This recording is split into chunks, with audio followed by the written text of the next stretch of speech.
Hey, and welcome to Transform Your Workplace. I'm your host, Brandon Laws, and in today's episode, it's our first episode with the new title, Transform Your Workplace. I'm really excited about our name change. We're getting a lot of great feedback from people about how they think the name change was probably well overdue, and the title now reflects the content much better than before. So thank you for all you supporting. Hopefully it's not too confusing with the rebrand. I was reluctant to do it for so long, but I think it makes a lot of sense. Today's episode, we're going to start off with a bang. This is a topic that I'm really excited about. I think regardless of what position you're in, you're going to get a lot of value from this subject. I have Cameron Herold on. He is the author of Meetings Suck, turning one of the most loathed elements of business into one of the most valuable. I'm one of those people that, and people I work with know me pretty well with meetings. I'm pretty rigid, typically because, most meetings we go to, whether it's inside of our office or outside of it, they tend not to start on time. They end late. They have no agenda whatsoever. And I think for most people, they've never been trained on how to run meetings effectively. And Cameron really talks about, hey, meetings don't have to suck. They can be really effective, and they're really necessary in any organization. And here's how we can make them effective.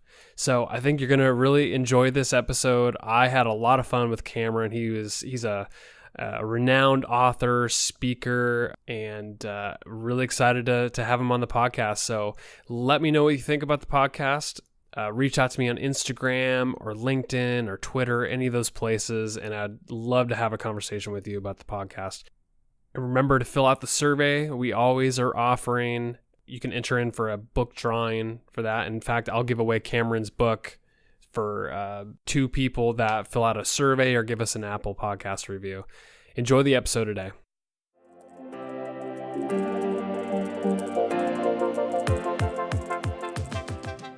Hey, Cameron, it's great to have you on the podcast. Welcome. Thank you. I really appreciate it. I'm looking forward to it. We're going to talk about meetings today, and I want to ask you, it's sort of with a laugh and a chuckle on my side, but why do people hate meetings so much? Because I'm one of those people.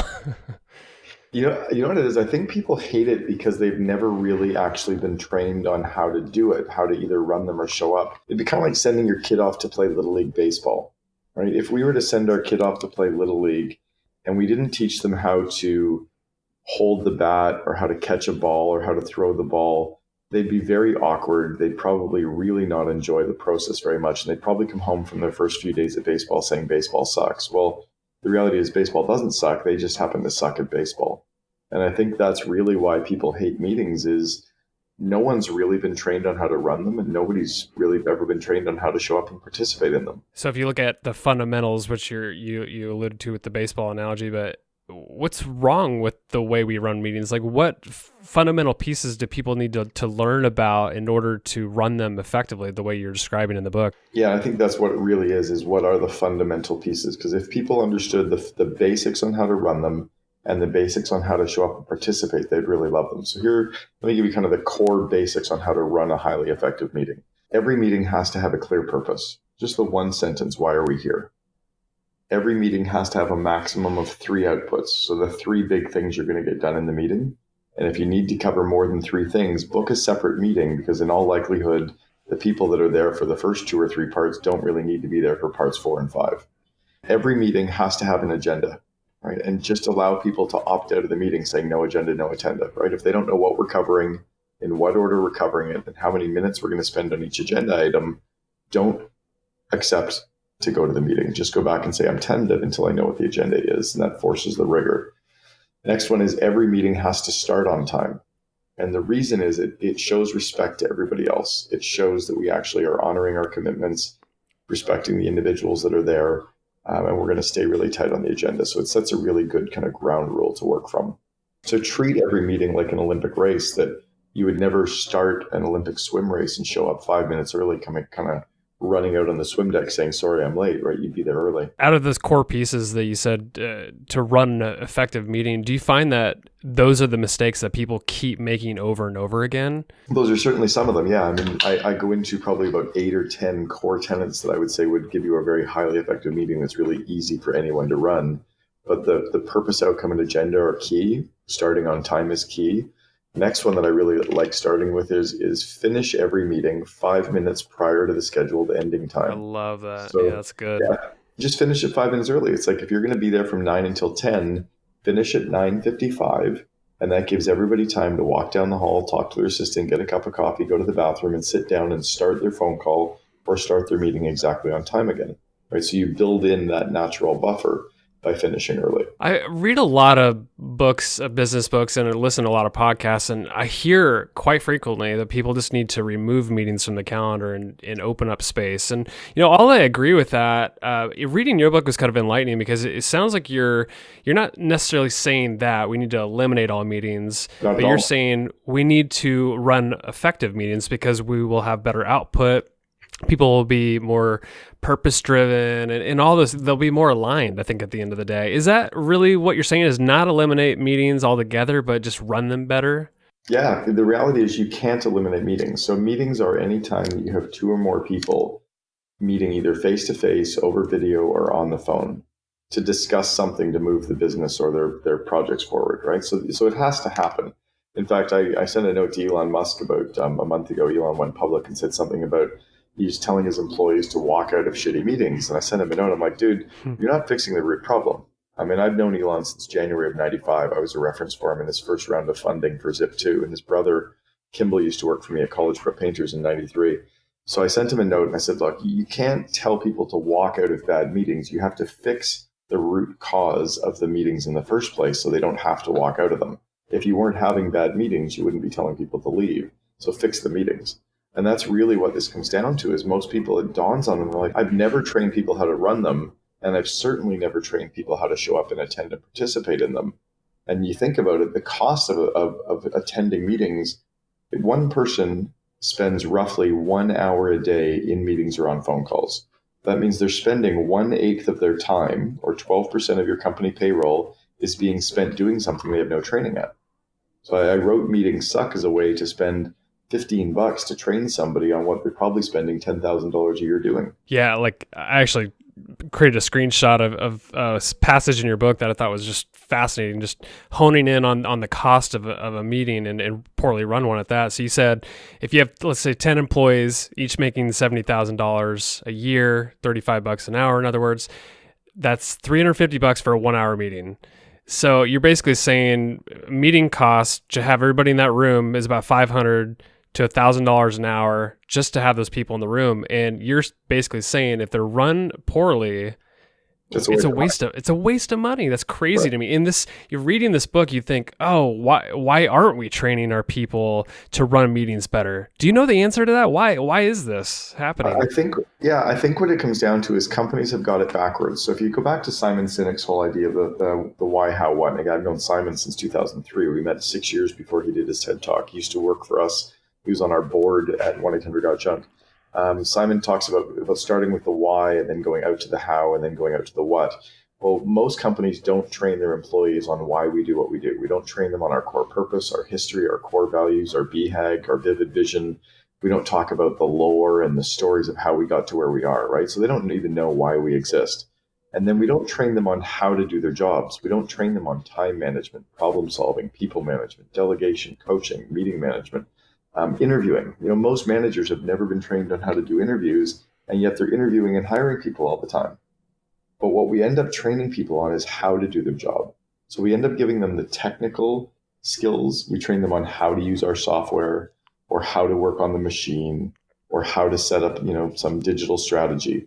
But we don't teach them on kind of how we actually manage the business. We're teaching them on what we're doing instead. So we've kind of got it backwards. When we get to like the technical pieces of running a meeting, I'm really curious, like if you look at all the players in any given meeting, should a senior person be running the meeting? Like, does hierarchy actually matter in meetings? No. It doesn't. No, it really doesn't. If you have the right process in place and you teach everybody, anyone can actually run a meeting. Like, it's a very simple system. And look, I'm the dumb kid, right? Like, I was the kid who got 63% in high school, went to the only university that accepted me, got 62% there. I learned all the shortcuts and the cheat sheets on how to do everything simply. So the systems in Meeting Suck are very simple systems that are being executed globally now by companies on how to run highly effective meetings. And you don't need an MBA to figure this out. So if you teach your employees how to run them, you could have a junior payroll clerk could run a finance meeting very effectively because it's following the same system, controlling the group, sticking to the agenda, having a parking lot, right? It's all simple stuff. It seems to me like it would make sense to have that person who's leading the meeting defined in advance. Is that what you recommend doing? Yeah, what I try to do is have three roles being laid out at the start of the meeting. So you have a moderator, a timekeeper, and a parking lot. So the moderator just makes sure that we stay on track with the agenda. And if anybody's bringing up something that is great but not on the agenda, we say, let's put it on the parking lot until later. And you guys can either talk about it offline or we can reconvene. So then the parking lot person is a person that just keeps note of the stuff to talk about later. And the timekeeper makes sure that we just stick onto the agenda and we hit each agenda, item by item, how many minutes on each item. If we're going to cover 7 things, item 1 might be 12 minutes, item 2 might be 6 minutes, item 4 might be 5 minutes. And you try to stick roughly to that time so that you finish up 5 minutes early. Again, Can't tell you how. the reason that everything goes over is it's basically Parkinson's law, right? Work expands to fill the space that we give it. So if you don't give it a container, of course your chatter is going to go on forever because you haven't contained it. There's been so many meetings I've been invited to where an agenda is never even sent out in advance. So I could tell that there's benefits from it, and I do want you to talk about that, but what should be included in the agenda first, and then what do you hope is an outcome of that agenda being sent out in advance? Yeah, so the agenda is, what are we covering? In what order are we covering it? How many minutes are we going to spend on each item? And what style of communication will be used on each item? So will it be either top down or bottom up info share, one person sharing information? Will it be laterally, kind of people sharing with each other, that's creative discussion? Or will it be a consensus decision where we're going to talk, we're going to share, we're going to then make a decision as a group, and when we walk out of the room, we have consensus? People need to know for each agenda item what style of communication is being shared. That's the agenda. That's all you really need to do is tell people what we're covering, in what order, how many minutes on each, and what style is being used. And then people know whether they should show up for the whole meeting, if they can show up for just part of the meeting, or if they look at it and go, hey, you know what? I saw the agenda. I don't really need to be there. I have other work that's probably higher impact or higher priority me for being involved in. And we should celebrate that.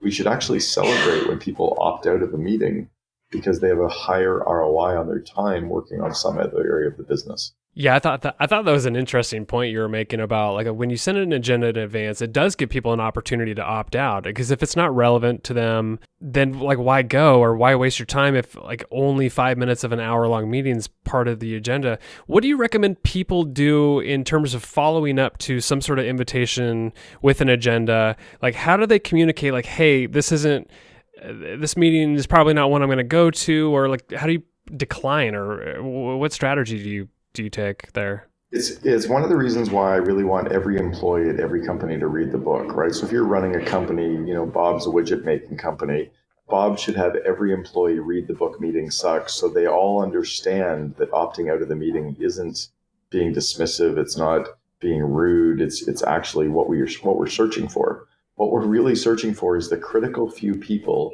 to meet about a very tight agenda to get through the complete outcomes that we're looking for, and then everybody get back to work and do their other work. We're not looking for that kumbaya group hug where everybody just shows up and sits in the room. The reason most people are frustrated with meetings is they don't want to be there in the first place. But managers haven't learned how to hold meetings without feeling like we have to invite everybody, and then everybody hasn't learned how to opt out of them. So this book helps people to understand that. Let's talk about conflict because you've got some interesting points about conflict in the book. Should there be a balance between conflict in a meeting between senior leaders, leadership team, where there may be some lower level employees watching, and like what's the balance between conflict and unity between a team? That's a huge question. So conflict, it's big. Like Pat Lencioni in Five Dysfunctions of a Team talks about the fear of conflict and avoidance or the absence of trust and fear of conflict of being the base root of problems inside of companies. So employees need to be okay with conflict and debate as long as the conflict and debate is for the good of the company and it's about the issues, not about the person. So it's just passionately debating and putting our argument forward or putting our points across, but also passionately listening to the other people while they do as well. You can't dominate a meeting just because you have a passionate point. So what we try to do in Meeting Suck is teach people how to get everybody to speak, how to use post-it notes and using kind of an exercise to get people to write down their points and then read them out so that everybody gets heard. Try to get the most junior people to speak first so they get heard in the meeting. But passionate engagement and really healthy debate and good, healthy conflict is powerful in a meeting. You just have to teach people that that's what we're searching for, but it has to be for the good of the company, not just to prove you're right. And the only caveat that I have to that is the CEO and the COO should almost never engage in conflict in the meeting where there's other people present. It's almost like the analogy I would use is like a mom and a dad, where they have to have their debate behind closed doors so that in front of the kids, they look like a complete unified team. They can't argue about whether Bobby should be able to go to a party or not. That argument needs to happen in the bedroom or off site so they come back in with their decision and Bobby sees them as a force. And I think the COO and CEO need to be that true yin and yang balance. We talk a lot about that in a podcast that I run called the Second in Command podcast. And we talk about how the COO and the CEO need to be that truly unified force. So that's the only time I think conflict needs to be kept behind the scenes and in a meeting that they have on a weekly basis for themselves, but not in front of the team or in front of the board. How do you feel about transparency during meetings, especially when you have senior leaders and lower level employees? I love it. In fact, I am actually practicing radical transparency and radical honesty with my children. That I even talked to my 17-year-old about it earlier today. I said I really want encouraging him to ask me every uncomfortable question about any issue, and I will absolutely answer him with. I love that. And I learned that at Burning Man again this year. I've gone to Burning Man 6 times, and one of the things I pulled out of Burning Man was that the only way I can expect my children to be honest with me about their fears, drug use, alcohol, girls, whatever. The only way I can expect them to be honest with me is if I'm honest with them. Because otherwise, he's going to think I'm some untouchable human being, right? I want that same radical honesty with my employees. You can only receive it from them if you're willing to give it to them. And that means pure radical transparency that, you know what, I don't know how to do this, but here's how I'm going to try to figure it out, or here's where I'm going to get help. Or I don't know what I'm doing here, so what do you think? Or I'm a little bit nervous, but let's figure this out together. But if our team tries to see the leader as some like deity or deity or the Wizard of Oz, at some point they open the curtain and they realize you're not. So you may as well show them you're not the Wizard of Oz because they all kind of know you're not anyway. In this day and age, we've got technology all around us. We got smartphones and laptops and tablets, you name it, right? How do you feel about devices during meetings? Are you one of those that says, everybody put it away? What's your stance on devices? You don't take your phone or your laptop into the meeting. You stay focused on what you're there for. Well, meetings, I want to stay focused on the meeting. If you're too busy that you can't stay focused on the agenda for the time that you're there, then go do your other work. And that includes the CEO. If you can't be there for the 15 minutes, 30 minutes, or hour, or even full day. So what we do is we check our cell phone at the door. When you walk into the room, the cell phone goes in a bowl or on a table. It sits there. When you leave the meeting, you can take it up and walk out with it. But you don't use your phone during the meeting for any purpose whatsoever. You stay focused on the meeting at hand. We run an event called the COO Alliance, which is the only network of its kind in the world for second in commands. And at the start of the 2-day COO Alliance, all of our COO members, all the second in commands who attend, check their phone at the door for 2 days. Wow. It's powerful. That's incredible. And everybody's present, right? And then and if you're so busy, then remove yourself from the room, go to your phone call or check your email, whatever, and then come back in and be present again. So for a note taker, somebody that's responsible for that or timekeeping, are you just manually keeping it, like handwriting notes? Can they have a laptop? Like what's your stance on that, or what's the best way to do that?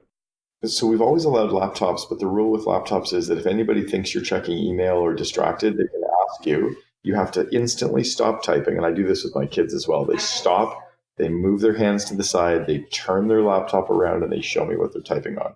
Like, trust me, I can see that you've hit control or command tab and you've gone to the next screen, right? Show me, like, so that's what we do in a meeting. Are you checking email? Now, if I called you out and I think you're checking email in a meeting and you turn your laptop and you were checking email, you have to buy lunch for everybody in the meeting. I love that. I'm wrong. If I called you out, if I called you out on it and you weren't, you were just typing notes, I have to buy lunch for everybody in the meeting, which kind of, Oh, I love it. it just raises a little bit of honesty up in the group, right? In part 3 of your book, you have basically chapters that cover every type of meeting, and I want people to go get this book for just that reason alone. I think it's really sound advice on how to run very particular meetings. For the purpose of this podcast, I want to just cover a couple different areas. You talk about daily huddle meetings, and you also compare it to an adrenalin meeting for a larger company. Can you compare those two and how different they are and where you might use either or? Yeah, so we learned about the daily huddle idea from Vern Harnish, who built a company. Or first book was called Rockefeller Habits. Second book is Scaling Up, and he was the start of the Entrepreneurs Organization. Vern talked about this daily huddle idea where you get all your company together for a 7-minute all company stand up meeting, and you do it every single day. And so we did ours for 7 years that I was at 1-800-GOT-JUNK. They're still doing it today. 18 years later, they're still running a daily huddle every day. But the problem with the daily huddle is it starts to break down a little bit with the ability to truly run its organization wide when you get over about 150 employees.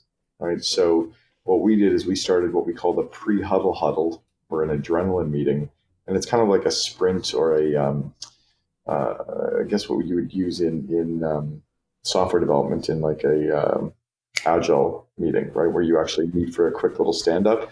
So what we have as our adrenaline meetings would be a business unit would meet. So marketing would meet, and they would have a 5 or a 6-minute, 7-minute stand-up meeting for just marketing.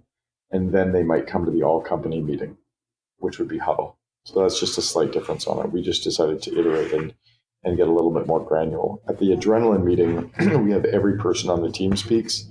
At the Huddle meeting, we have one person from each business area speaks. So the big question for you is, how do you get through a meeting like that in 7 minutes? Like, what's covered? Yeah, very tight agenda. And actually, if you're listening and you want to actually watch or listen to a daily huddle, if you go on YouTube and type in daily huddle 1-800-GOT-JUNK, you'll see our daily huddle from 14 years ago. But it's still exactly the same format they use today. The huddle starts with everyone showing up exactly at time. So if 10:55 is when huddle starts, at 10:53, everyone's computer beeps and alarm goes off because they have a pre-standing calendar appointment in everyone's calendar put in there by IT. So at 10:53, your calendar beeps, you get off your phone, you stop your meeting, you finish the interview. Everybody, including interview candidates, business partners, whoever's in the company, comes to the huddle area. Wow. At 10:55, anyone who's trained in running huddle can stand up and run the huddle meeting. And we start off with good news. We do about 90 seconds of good news, which is projects that just got completed, people's birthdays, anything that's good, customer email that came in. So that's good news. And then we share the key numbers. So every quarter we come up with 3 new numbers to share that are tied to our quarterly goal and our rocks for the quarter. So we share those daily numbers at Huddle, and we write them up on a whiteboard so we can see our trend on the 3 key metrics for the quarter. Then we do what we call is what does it all mean, which is we show our monthly and quarterly or monthly and yearly revenue trend. So based on the numbers that are happening, what's our trend for the month and for the year?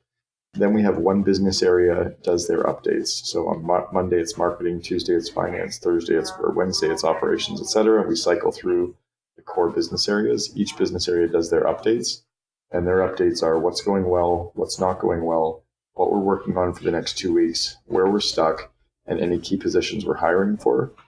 And then after the business area updates, we do any missing systems or key frustrations. People just point out stuff that they're stuck on, things that aren't going well in the company. We don't solve it at Huddle. We merely point it out, and someone says they will own it, and they usually take it offline and it gets fixed by the next Huddle meeting or within a couple of weeks.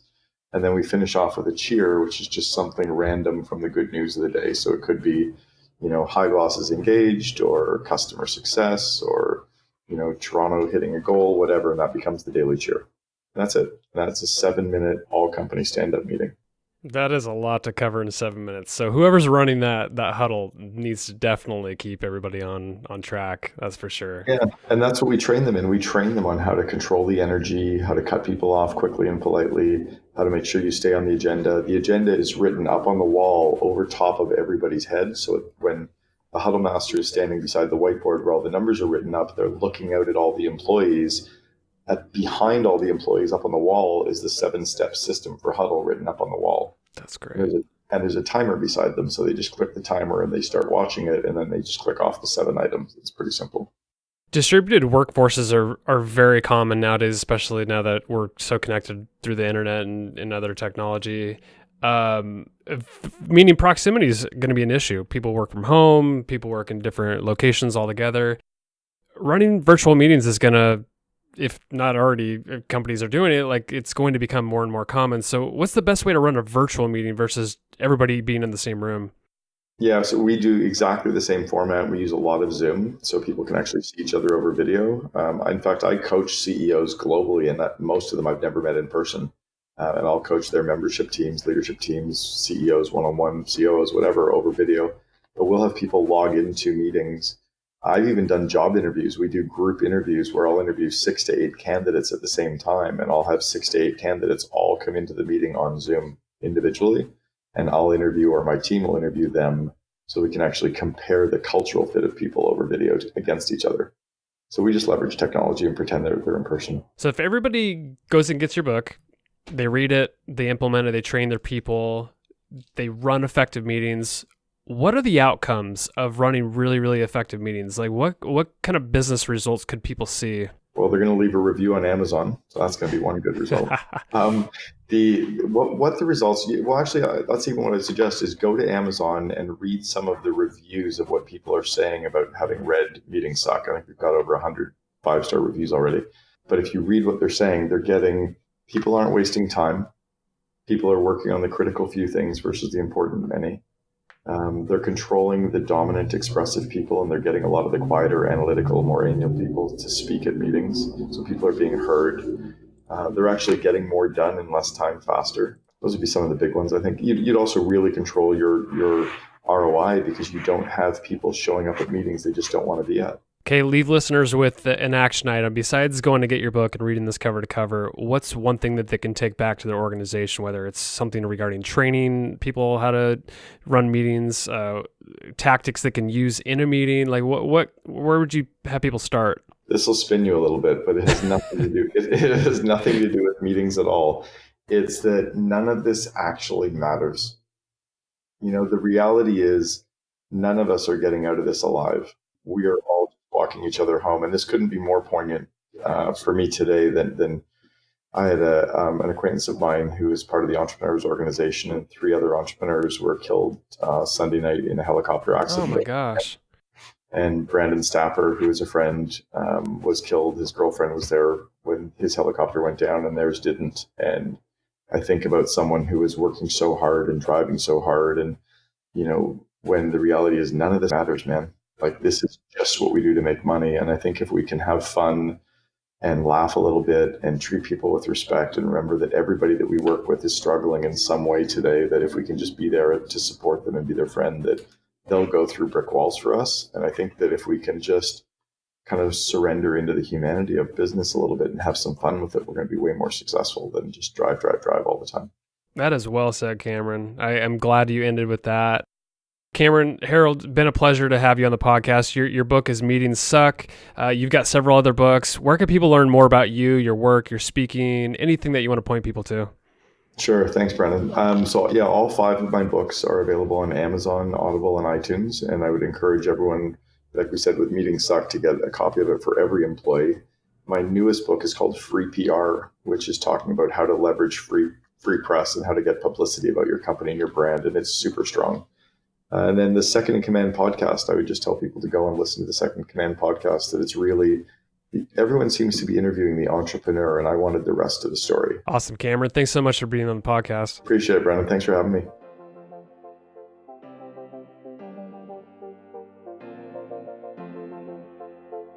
Hey, thank you so much for listening to today's episode featuring Cameron Herold, author of Meetings Suck. Please go to Apple Podcasts, give us a 5-star review, and make sure to subscribe so you get our weekly episodes as they're released. Also, follow Xenium on LinkedIn, Twitter, Instagram, and Facebook to make sure that you get all relevant content as it comes out. Thank you. for supporting the podcast. Talk to you next week.